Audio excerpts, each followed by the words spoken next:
específicos que dedicamos a las personas que viven con discapacidad auditiva. Y en esta parte me gustaría conocer la experiencia de Melky, quien nos acompaña aquí. Él es maestro de lengua de señas, pero también es CODA. El CODA es un hijo oyente de personas que tienen discapacidad auditiva. Y en este punto, Melky, nos gustaría conocer cómo fue todo ese proceso mientras tú ibas entendiendo la vida para poder entonces comprender que tus padres no escuchaban y aprender a comunicarte con ellos. ¿Cómo fue toda esa dinámica? Claro, comparándolo al mundo exterior, cuando yo iba a la escuela, nunca noté una diferencia entre los niños que le decían papi a sus padres y yo cuando le decía papi en lengua de señas a los míos. Para mí esa dinámica fue muy natural, muy normal. Sin embargo, me cuentan mis padres, yo tengo 2 hermanos más. Mi hermano mayor me lleva 3 años. Mi mamá me cuenta que al yo nacer, yo veo 2 medios de comunicación. Yo veo el de mis padres que no me escuchan, pero veo el de mi hermano. ¿Tus hermanos son oyentes también? Sí. Y según mi mamá, me incliné por el habla. De alguna manera para mí fue más fácil hablar. Pero dado la necesidad de que mis padres me entendieran y yo los entienda a ellos, me forzaron a aprender lengua de señas. Cuando mi mamá hacía una diligencia o algo, me ponía a leer un libro, mira, léelo. Cuando yo terminaba la lectura me decía, ¿qué leíste? Y yo tenía que letra por letra decirle lo que yo leí. Porque por lo menos me enseñaron el abecedario de primera mano.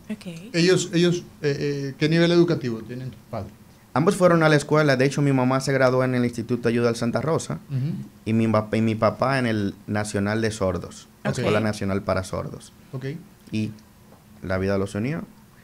Y la comunicación que tienen de lengua de señas e intelectualmente hablando es buena. Gracias a Dios es buena. Y permitió que la educación que nos dieran también fuera lo suficiente buena. Ya a mis 3 años, 3 a 5 años, ya yo manejaba la lengua de señas. Los juegos de niño que hacía con mi hermano eran en lengua de señas. Y hubo una regla interesante que siempre la cuento. Mis padres nos decían, no se pueden ir los 2 juntos de vacaciones. Porque alguien tenía que darse un intérprete. Alguien tiene que quedarse a interpretar la noticia. O si tocan la puerta, nadie va a escuchar. Claro. Y de manera pasiva me inclinaron, ¿verdad? Esa linda profesión de la interpretación. Sí. Y hoy ya eso... ¿Vives de esto? Vive de eso. ¿Es tu medio de vida? Este es mi medio de vida, sí. Bien. ¿Vives bien? O sea, ¿hay dignidad en lo que haces? Sí, puedo decir que sí. Hace 11 años, por situaciones de la vida, yo dije, yo sé lengua de señas, el sistema necesita también de esta profesión. Sí. Y me hice de emprender y formé la primera agencia de intérprete de lengua de señas. Sí. Aquí hay un aspecto interesante, brevísimamente. Doctor Freddy Ferreira, ¿cuál es el principal escollo que nosotros tenemos en la República Dominicana? Ya ha dicho algo de eso, pero ¿cuál es el principal problema que tenemos con, ya después que sabemos que el problema está identificado en esta cantidad importante de personas que nacen? Lo mismo para Carlos. Ya Carlos ha dicho algo de esto, pero ¿cuál es el principal problema que tenemos en nuestro medio? Bueno, es un problema común para todas las discapacidades. Para todos. A nadie le interesan las personas que viven con alguna discapacidad. Uy, qué fuerte. Todo ha sido, claro, al principio, lo que se pudo haber logrado es por personas o que tenían una familia con esa discapacidad. Fíjate que aquí donde más se ha avanzado es en la discapacidad físico-motora. Casi las discapacidades que tienen que ver con los sentidos se ha avanzado menos, tal vez un poco más con la ceguera, que han logrado pues conseguir muchas cosas. Es más fácil ir a la universidad siendo ciego que siendo sordo. Yo he estado luchando todo el tiempo porque haya apertura. Incluso hay todo un departamento en educación que tiene que ver con personas con discapacidad. Y tú preguntas, ¿saben cuántos discapacitados hay? ¿Cuántos sordos? ¿Cuántos niños con sordera? ¿Cuántos niños? Los físico-motor, porque se ven. Un niño además que hay familias, que hay, por ejemplo, el caso de una familia, no tengo yo que mencionarla, pero uno de los miembros, pues con una discapacidad importante, y esta familia, pues, echó a andar una de las instituciones más importantes de nuestro país. Entonces, evidentemente que la mirada indiferente del Estado se ha hecho notar en los grandes temas del asunto nacional. O sea, el tema de la rehabilitación es un tema donde el Estado ha brillado por su ausencia, y entonces a través de organizaciones de ONG, pues funciona eso. El tema, por ejemplo, del cáncer, lo mismo. Aquí el cáncer durante 80 y pico de años estuvo en manos de la Liga y sigue estando en manos de la Liga. Hace aproximadamente del año 2016 a la fecha, tenemos un hospital oncológico, pero el cáncer siempre fue tema de una ONG, el tema de la diabetes, el tema del corazón. O sea, estamos hablando que los principales temas de salud en nuestro país, pues el Estado no ha tenido la responsabilidad, no lo ha asumido, y eso es un tema bastante interesante. Y ver el menos del 2% de nuestro ingreso para salud también te dice a ti la cenicienta que es el tema salud. Sí, pero yo debo decir algo. De verdad que, mira, porque yo creo que por algún momento tenemos que comenzar. En el término de la sordera, ya hay un embrión. Hay un embrión. Hay un embrión, ya se aprobó, hay una institución, que un programa gubernamental incluso, dirigido desde el Servicio Nacional de Salud, que tiene un programa de detección temprana mediante tamizaje. Y la idea, ya hay actualmente, en este momento, ya hay 9 centros distribuidos en el país, la mayor parte aquí en la ciudad capital, pero hay uno en Santiago, hay uno en... ¿Qué es el tamizaje, doctor? El tamizaje es la detección. En el caso de cualquier evento, tú haces un tamizaje para cualquier enfermedad que tú quieras detectar. Entonces, tú le haces pruebas. Eso es lo que hemos logrado con el genoma humano, el poder, exacto, el poder identificar desde el momento primigenio cualquier alteración. Y ustedes saben, lo que son de clase media, cuando un niño nace le hacen una prueba del talón al mes de nacido para detectar algunas enfermedades metabólicas. Pero ahora tenemos la capacidad y hay la preocupación. Eso yo lo saludo, porque no existía. Yo en mi lucha, yo cada vez que tengo oportunidad de conocer a alguien que es funcionario, yo me acerco, que tenga que ver con esto. Digo, mira, vamos a esto. Esos son los tomadores de decisiones. De decisiones, porque nosotros lo que podemos hacer es simplemente decir, hay un problema porque yo lo conozco como profesional. Claro. Entonces, hay un problema que no tiene que convertirse en una discapacidad, y es la sordera. Vamos a darle a eso, y quiero abotar. Ese programa, yo creo que se va a ir llevando y se va a ampliar. ¿Eso comenzó cuándo? Comenzó hace 2 años. 2 años. 2 años de manera. ¿Y dónde funciona? No, está dirigido actualmente por el Servicio Nacional de Salud. Su gerente es quien lo lleva casi personalmente. A preguntarle a Mario, ¿dónde está eso? No, yo te puedo decir, en los lugares donde tenemos, donde están los centros de detección. Esa información nos la da en breve. Información para que la gente la tenga ahí. En el caso de Joely, y quiero felicitarles tanto a Joely como a Melkin por este trabajo tan interesante y tan importante. A Carlos que no se nos desespere, que él está desde Barcelona, sabemos que está ya a 4 y tanto de la tarde. No te nos desesperes, que tenemos mucha información. Joely, ¿qué te motivó a capacitarte para poder educar a personas no solo con discapacidad auditiva, sino con otro tipo de discapacidades? Porque ayer veía, de hecho, en los diarios la graduación de la universidad de una chica justamente con discapacidad auditiva, y el trabajo que ustedes realizan es lo que permite que las personas que viven con esta discapacidad puedan avanzar en términos educativos. Nos gustaría conocer qué te movió a dedicarte a esto y a capacitarte en esta área. Así es. En mi caso todo comenzó porque vengo de una familia donde hay una persona con discapacidad auditiva, que es Darlene Trinidad, que está aquí. Ah, ok. Sí, entonces todo comenzó desde ahí. Luego ya me formé en esta área y luego pasé lo que es al centro educativo, donde ahí seguí especializándome no solo con una discapacidad, sino con muchas de ellas. Y ahí ha sido el comienzo de mi trayectoria en el área de lo que es las discapacidades de sordoceguera, discapacidad múltiple, entre otras. Excelente. A mí me gustaría aprovechar justamente esta parte para conocer las trabas que han tenido tanto Remy como Trinidad, que nos acompaña en el programa del día de hoy, con relación a su educación. El caso de Remy, que ya está a nivel universitario también, ¿cuáles son esas trabas con las que ellos tienen que lidiar para poder seguir avanzando justamente en esta parte educativa? Muy bien. Mi caso, cuando ingresé a la universidad, Él era el único sordo en la clase. Fue sumamente difícil. Él tenía por Zoom, él estaba estudiando con la Universidad de México, el intérprete se frizaba, él quería estar presencial, pero no podía. Él continuó sus clases virtuales. Fue difícil, porque muchas palabras no la entendía, no sabía el significado. Sabe que la lengua de señas y las palabras no es lo mismo. O sea, tienen un significado, una palabra puede significar muchas cosas.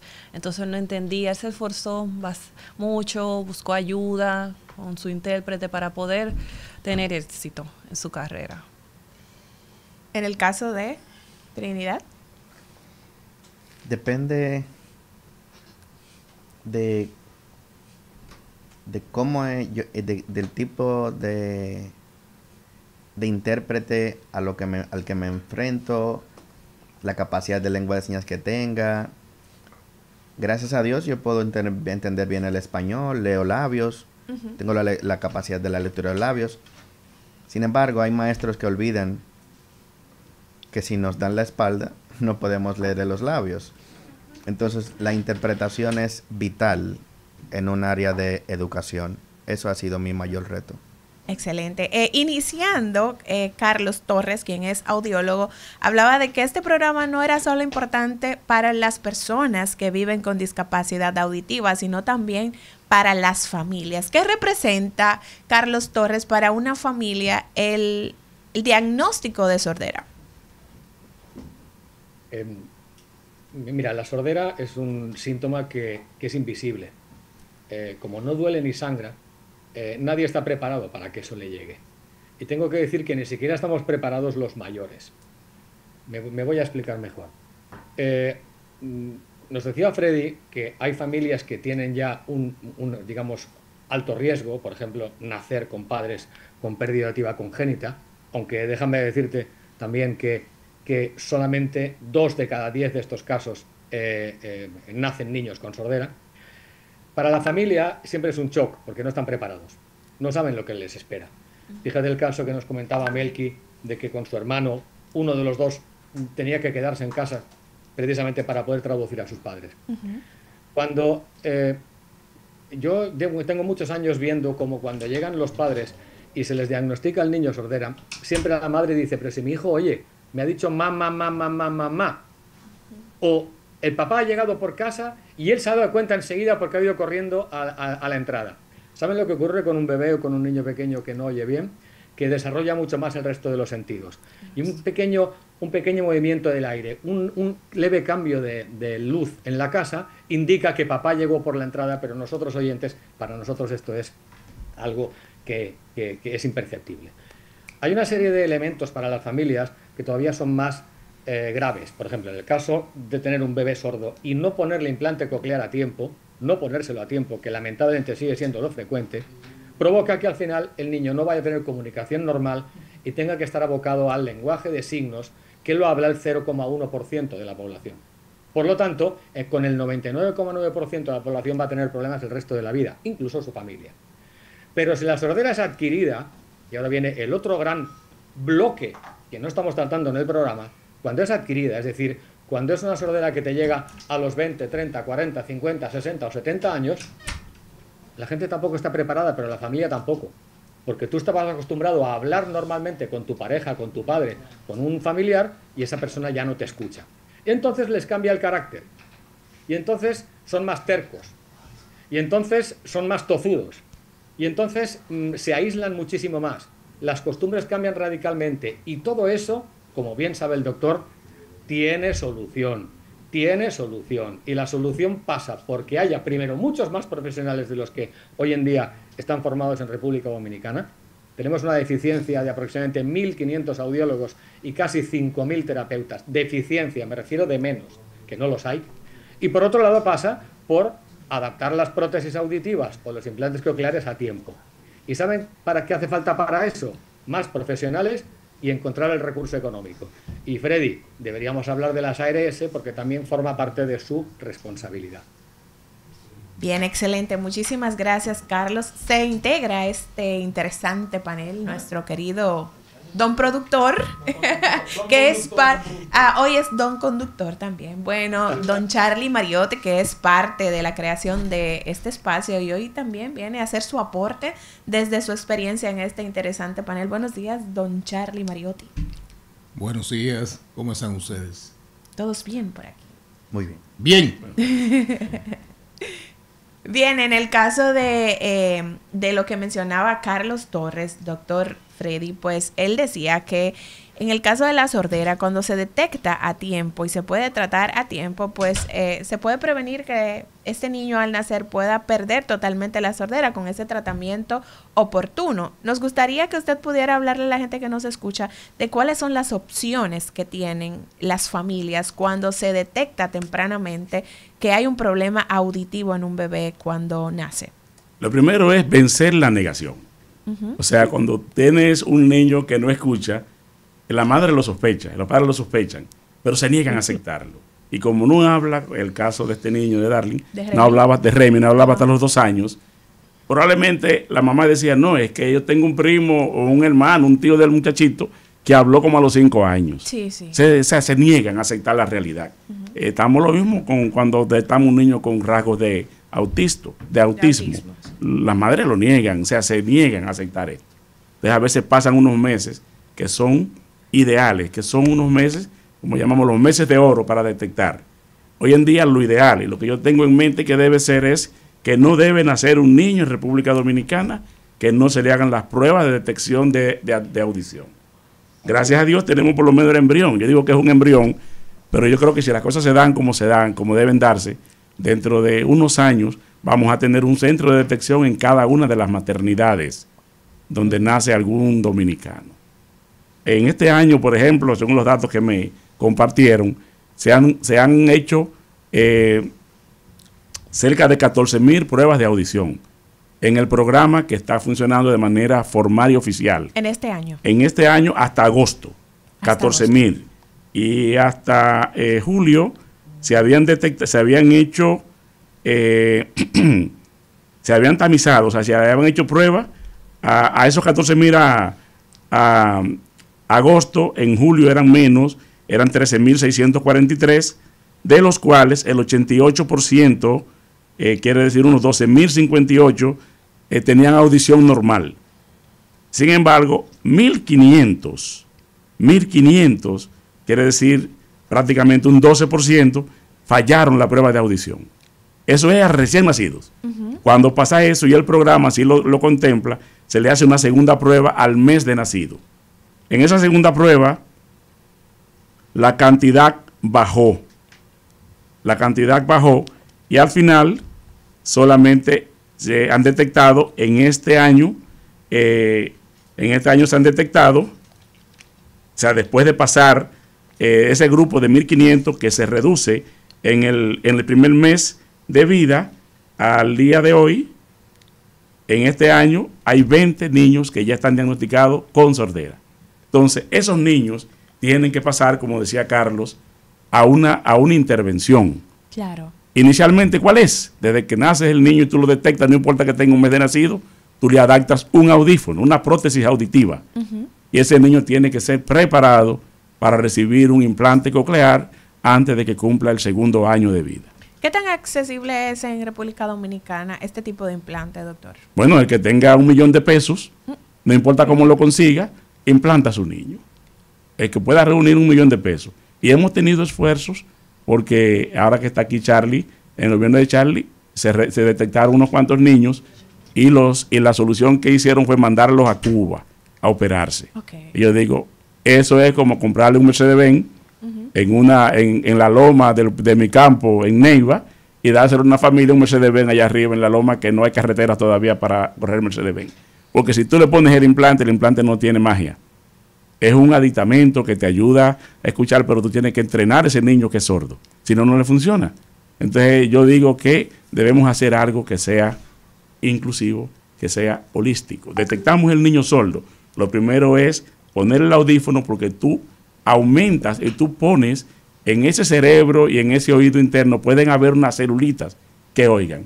Y si tú estimulas la percepción del sonido, ya cuando el niño le pones el audífono, pues ya tiene percepción, ya tiene memoria de que hay cosas que se llama sonido. Entonces ya a partir de ahí, el niño con un implante coclear que le funcione, pero tiene que tener una logopeda que le ayude, tiene que haber una persona que detecte cualquier mal funcionamiento del aparato. Es un aparato eléctrico que se le pone dentro del oído. Claro. Y se le conecta. Ahí debe existir un manejo integral también. Claro que sí. Para poder ayudar a ese niño que tiene hay un tiempo esta discapacidad. límite. Pero la buena noticia es que sí. Que sí Cuando se implantan a tiempo, el niño tiene un retraso. El niño comienza a hablar desde los 6 meses y comienza a entender. Tú le dices, tú comienzas como madre a decirle, mira, la boca, la nariz, y él sabe lo que es la boca y la nariz. Y tú le preguntas al año, señálame dónde está la nariz, y el niño te lo señala, aunque no sepa decir nariz. Claro. Pero ella lo oye y él entiende. Entonces, eso se logra con el implante coclear. Si tú se lo pones a los 2 años, pues el niño tiene el chance todavía de aprender. Comienza a aprender a los 2 años, él va a tener la audición de un niño de 6 meses.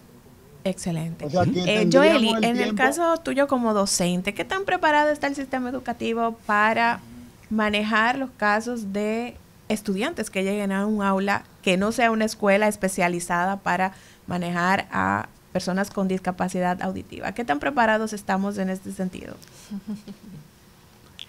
Bueno, la población... me lo pego un poco más, ok. Sí, adelante. Nos falta mucho todavía por avanzar en este campo de lo que es las discapacidades, no solo la auditiva. Pero desde mi experiencia en mi área, sí estamos haciendo todo lo posible.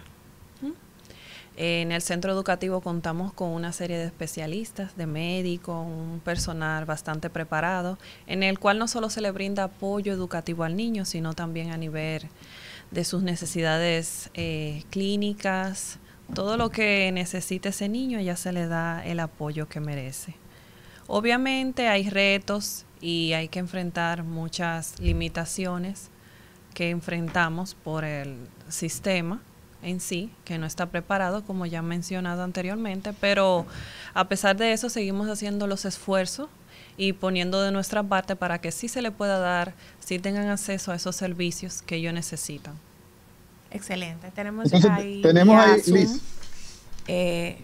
Al doctor. Adelante, Sí. doctor. Liz. Sí, tenemos entonces, Carlos, Sí. y doctor Freddy Ferreras, el tema del tiempo. Dice el doctor Ferreras que mientras más temprano, pues entonces es mejor, pero vemos ahí que hay una fecha límite Claro, para claro. poder lograr hacer esto. Claro que hay. El tema costo, ¿qué representa como barrera, Carlos, para poder esta aparatología que tiene una tecnología, que tiene un costo, etcétera? ¿Se convierte esto en una limitación? Claro que se invierte en limitación. El tema tiempo es vital. Como decía el doctor, ojalá a los papás se fiaran del primer o el segundo diagnóstico y el segundo no lo hicieran a los 3 años o 4 años del primero, porque el tiempo cuenta demasiado.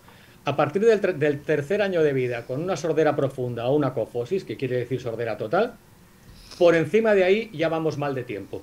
Porque por arriba de los 5 años de un implante coclear, la mayoría acaban siendo un fracaso. ¿Por qué? Porque las interconexiones neurales ya están blindadas, ya están demasiado sólidas. Por eso hay que atacar en la introducción de sonido en el cerebro para que se convierta en lenguaje. Fíjense lo que he dicho, introducción de sonido en el cerebro para que se convierta en lenguaje. A ser posible tiene que ser antes de los 3 años de vida. Ya hoy podemos ver implantes cocleares en niños de 1 año o de 2 años, pero entonces entramos en el tema costo. Y el tema costo volvemos a tener que hacer una reflexión. Desde luego 1 millón de pesos es una fortuna. Yo no los llevo en el bolsillo ni conozco a nadie que los lleve en el bolsillo. Pero ¿saben algo? Estamos en el país, yo creo, del mundo con más jipetas por número de habitantes. Estamos en el país del mundo en el que la gente se mete en un lío por tener un iPhone de último modelo cuando en la casa casi se le cae a pedazos. Sí, pero tenemos también, Carlos, también tenemos el país donde se invierte menos en salud. Sí, yo lo sé. Menos del 2%. Importancia. Por eso hay que darle importancia a la audición, a la sordera, y esto empieza por el perinatólogo. Porque que llegue un niño con 4 años de edad con sordera profunda a un otorrino y en ese momento se descubra, es un fracaso de toda la cadena. De la cadena de observación de los padres, cadena del perinatólogo, por supuesto de los pediatras que han pasado por el camino y de la negación de las familias. Entonces, ya sé que la inversión en salud uno piensa que siempre es poca, pero es que en este caso estamos hablando del desarrollo del lenguaje hablado. Sin audición es imposible el lenguaje oral. Es lo que quiero que entender. Bien, ¿Sí? Carlos, tenemos en el panel a una de las personas más importantes de Cátedra Médica, que es el doctor Charlie Mariotti, un polifacético en 1000 aspectos, un pasado senador, secretario general de uno de los partidos más influyentes de nuestro sistema de partidos, ¿verdad? Hoy está en una posición no de senador, pero definitivamente que Charlie Mariotti es una persona que tiene algo que decirnos y además un potencial, de nuevo, tomador de decisiones, tomador de decisiones no potencial, real, porque su partido es un partido influyente, pero quiere contarnos un poco la experiencia, cómo vela en este entierro, como se diría, o búscame otra frase, Liz, que sea menos cruel. Adelante, don Charlie. Interesado en el tema. Buenas, Charlie. ¿Qué hay, Amauris? ¿Cómo andas? Buenos días aquí al panel. Gracias por la oportunidad. Cuéntanos. Y al doctor que está ahí por Zoom. Así es. Sí. ¿Qué les digo? Biólogo desde Barcelona. ¿Tu experiencia? Barcelona. Sí, señor. Y ahí en España saben mucho de eso. Bueno, don Charlie, aquí en el panel tenemos a Melky, que es coda, es hijo de personas que tienen discapacidad auditiva, pero él es oyente. Entonces, en el caso suyo tenemos el otro lado de la moneda. Ustedes como familia pues tienen una hija que vive con la discapacidad auditiva. Nos gustaría que usted nos cuente cómo fue todo ese proceso de detectar la discapacidad, cómo fue todo ese proceso de aprender a comunicarse con su hija, de que sus hermanitos también aprendieran a comunicarse con ella, y ese proceso también de formación en su hija, que sabemos que es pues una chica que tiene todas las capacidades pese a la discapacidad auditiva. ¿Cómo trabajaron eso ustedes como familia? Lo primero es que en el caso de Liliana Margarita nació prematura. Okay. Nació de menos de 7 meses. No llegó a formársele el oído medio. Esa fue la primera opinión que nos dieron.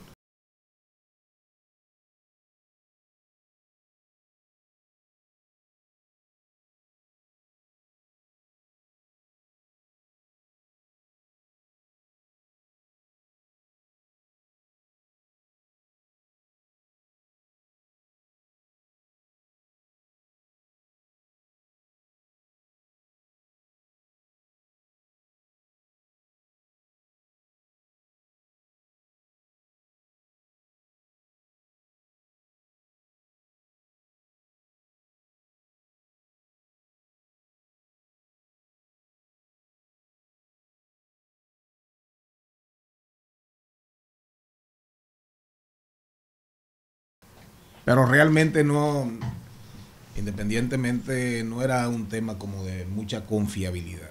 Okay. Entonces, ahí decidimos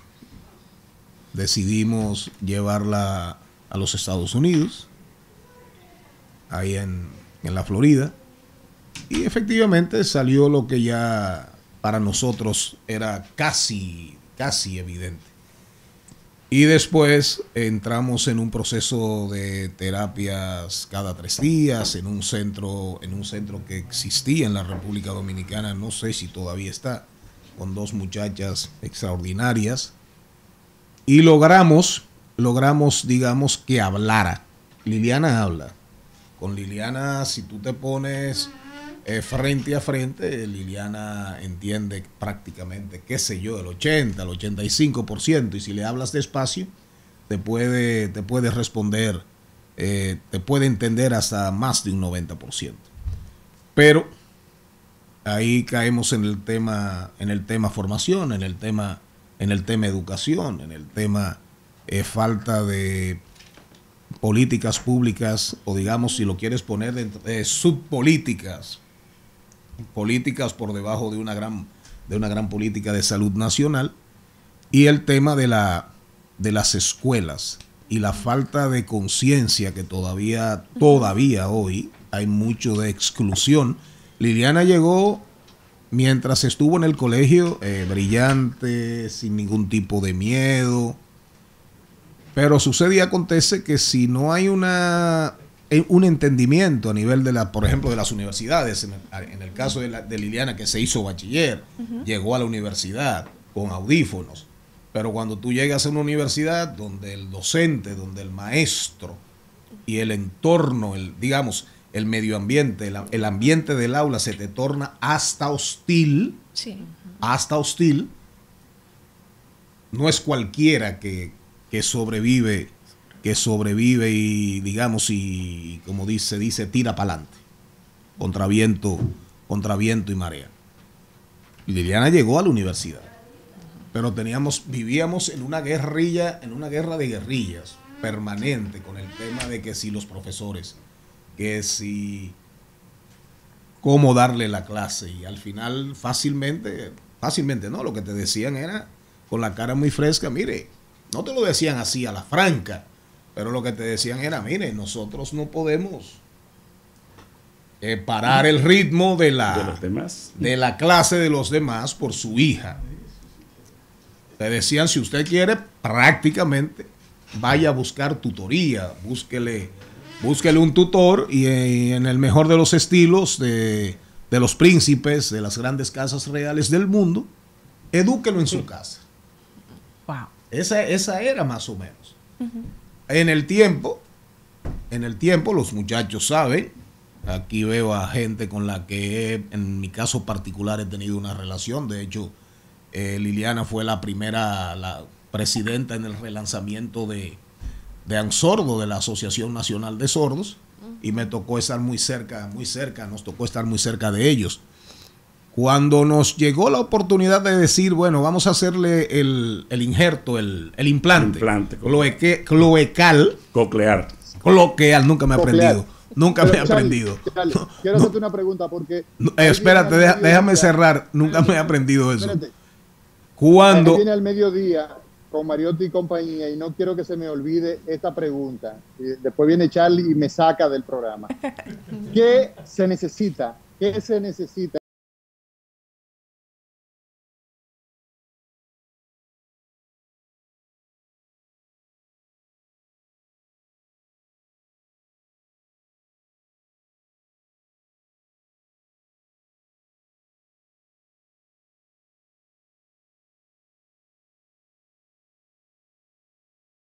Lo del implante. Liliana, cuando la tecnología avanzó y ya era más factible, entonces ya ella le tenía miedo.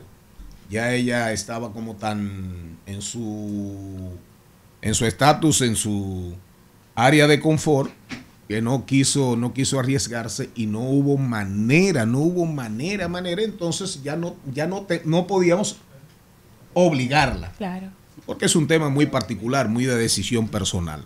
Mira, al final veamos todo eso en el ámbito de las deficiencias estructurales que se reflejan y se expresan en todos los ámbitos de la vida en la República Dominicana. Vamos a estar claros. Eso requeriría, aquí hay un Consejo Nacional de la Discapacidad, CONADIS, y real y efectivamente tú preguntas, bueno, en dónde encaja y dónde actúa, dónde puede actuar, operar de manera constructiva dentro de todo el esquema general de salud en la República Dominicana. Aquí hay un tema grave y hay un tema, digamos, de complementariedad con el aspecto educación. El aspecto educación. Hay un tema de, primero, familia. Hay que ver qué hace la familia cuando le tocan estos casos, independientemente de la vulnerabilidad o si tiene o no recursos. Al final, aquí, si vas al presupuesto de salud pública, te vas a encontrar que el tema condiciones especiales, que el tema autismo, cuántos cupos hay a nivel de la entidad del gobierno, que fue parte de del gobierno de Danilo Medina, no el mío. con el tema de los CAI, con el tema de la atención a la primera infancia, toda esa parte para trabajar temas de autismo. A ti te sale, que Dios te libre, un nieto, un hijo.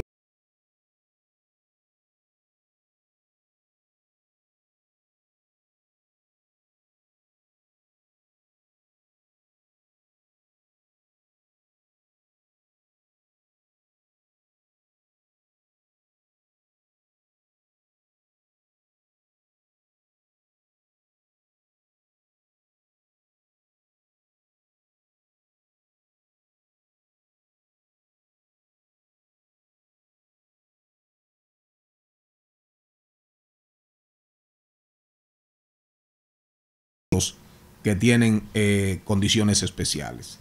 Y realmente sí, yo creo... Sí, no, de forma concreta, me gustaría en este momento, Charlie, ya el tiempo se nos va agotando, me gustaría un minuto y medio para el profesor Ferrera, que nos diga algún plan piloto pudiera montarse, alguna idea de empezar a agarrar el toro por los cuernos. Nos ha hablado de tamizaje, eso es bueno, es positivo. Hace 2 años se empezó a hacer ese tamizaje, bastante interesante. Carlos, un minuto y, cómo no, nuestros intérpretes, un minuto, ahí nos agota el tiempo. Adelante, por favor, doctor Ferrera.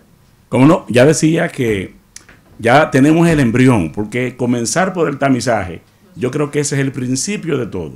Se está comenzando, hay 9 lugares, 9 hospitales en el país donde se está haciendo tamizaje a todos los niños recién nacidos.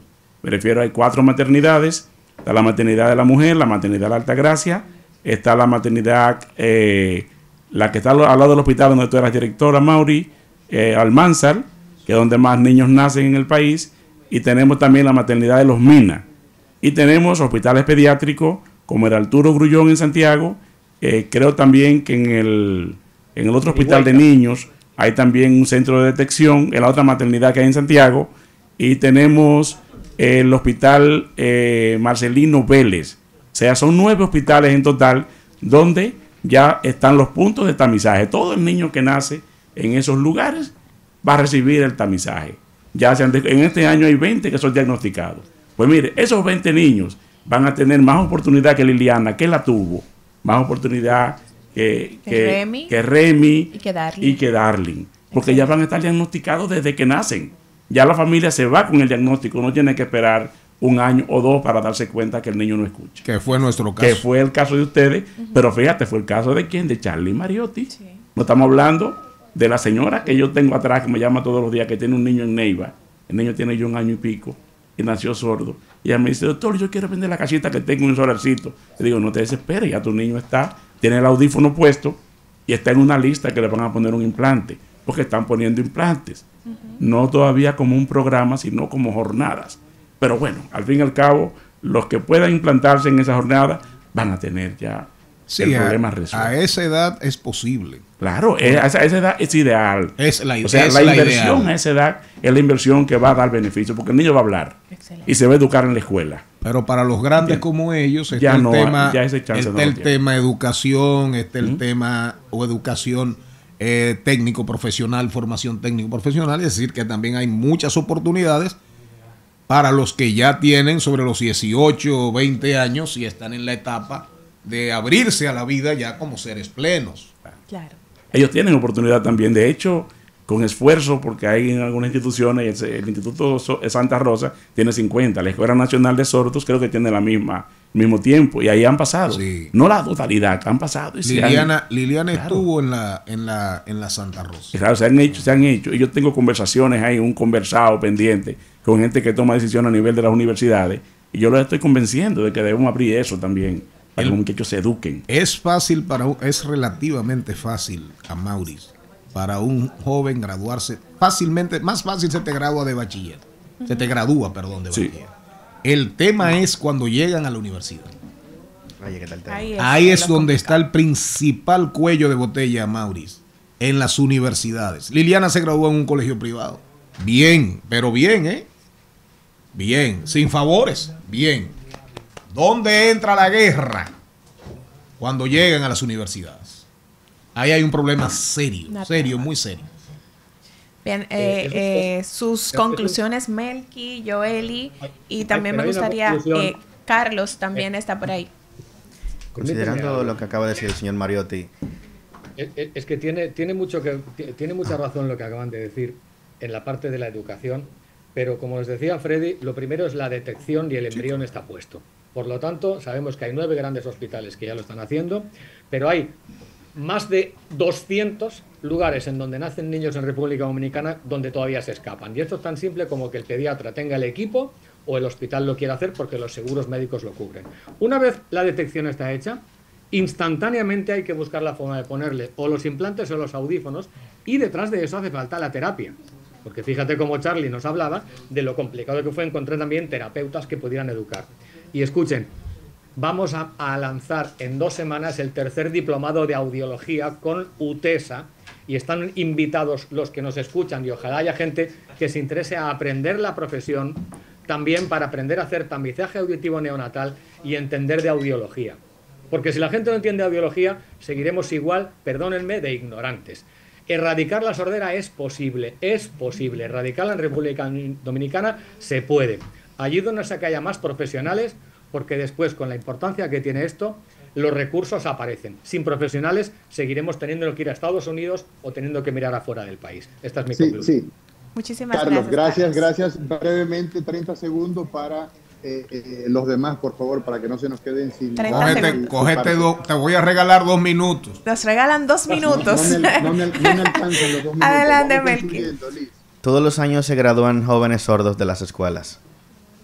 Entonces, yo abogo para que los tomadores de decisiones, considerando lo que decía el señor Mariotti, las universidades. Sí hay universidades que te pueden dar una beca de estudio y quizás se jacten porque son inclusivos. Insisto, eso no es inclusión. Cualquier persona que no tiene una condición puede conseguir una beca de estudio.